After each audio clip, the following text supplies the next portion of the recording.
अहिले हामी चाहिँ अब विराटनगरबाट लगभग साँझको 5 बज्यो धनकुटातिर जानेछौँ घुम्नलाई। साथीहरू तेल हाल्दै हुन्छ र हामी विराटनगरबाट अगाडि लाग्यो हो। यो विराटनगर बाइकमा अब हावा हाल्नु पऱ्यो। त्यो हावा छ कि छैन? हावा यो चाहिँ विराटनगर इटहरी खण्डको 6 लेनको बाटो।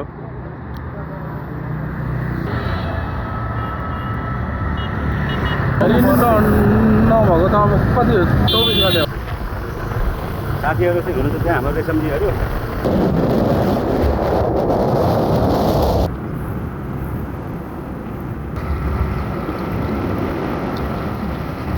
यो चाहिँ दुहबी पर्छ सुनसरीको। यहाँ छैनको बाटोहरू मर्मत भइरहेछ, बनिरहेछ। यो दुहबी र खनार खण्डमा मर्मत भइरहेकोले गर्दाखेरि छलेनको बाटो विस्तारले गर्दा एकदम धुलो उडिरहेछ कुइरी मण्डल। अहिले हामी खनार आएको छौँ। खनार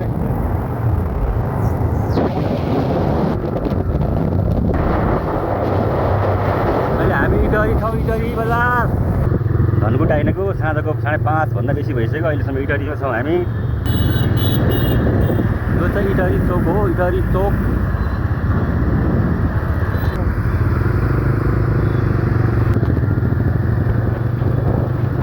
धरानतिर लाग्यो उकालो।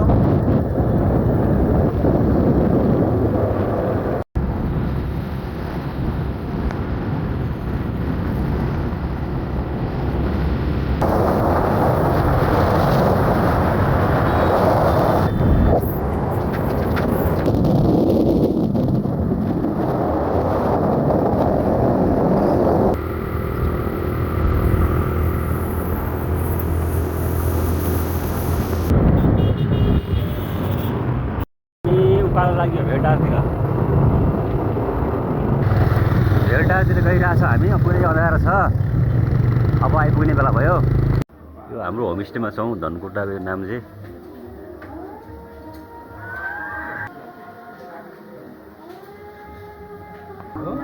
हाम्रो चाहिँ नि पोर्क पाक्दै छ। सेको आफैले बनाए। के छ भाइ? के तोङमा खाएको हो? ल ठिक छ। खानेकुरा सकिसकेपछि हुनुहुन्छ यहाँ।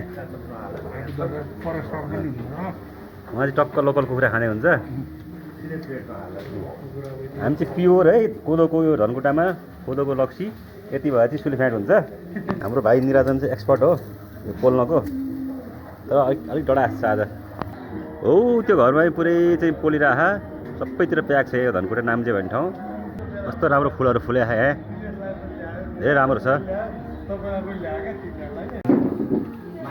तपाईँले कहिले खानुहुन्न? मेरो चाहिँ त्यो कुलदेउताले मान्दैनन् क्या। मैले खाएँ भने उहाँ बाउ उहाँ काममा पाके छ क्या? पाके छ। खाऊ न खाऊ च्वाचे।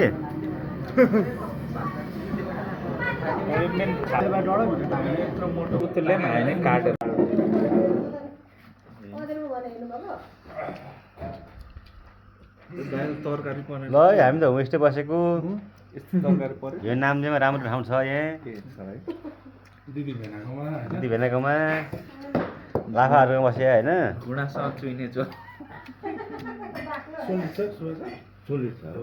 सबै सोली छ नि लाफाहरूको बस्या हो। सही छैन परवेश? दामी छ।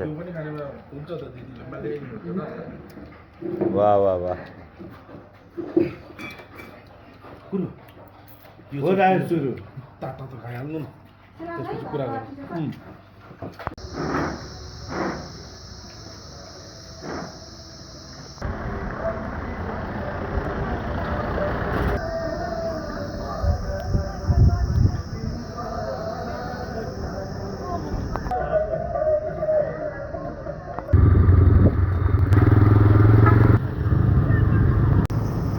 धनकुटाको नाम चाहिँ हो। यो मेरो डिभाइस क्यामेराको ब्याट्री सकिएर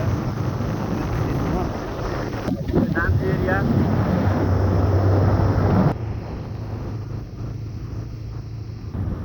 यो थुम्पोनी ठाउँ कति राम्रो फुलहरू फुल्या छ। बाटो यहाँ आउनलाई अन्त राम्रै छ। थोरै अलिकति लगभग 200 मिटर होला है। 300-400 मिटर जति अलिक बाटो बिग्रिएको छ अहिले। अरू सबै बाटो राम्रो छ, पिछै छ। यहाँ पहिरो गएको छ। डेन्जर पहिरो भेरेटार देखिरहेको छ यहाँबाट हामी भेरेटार प्रवेश गरिसकेका छौँ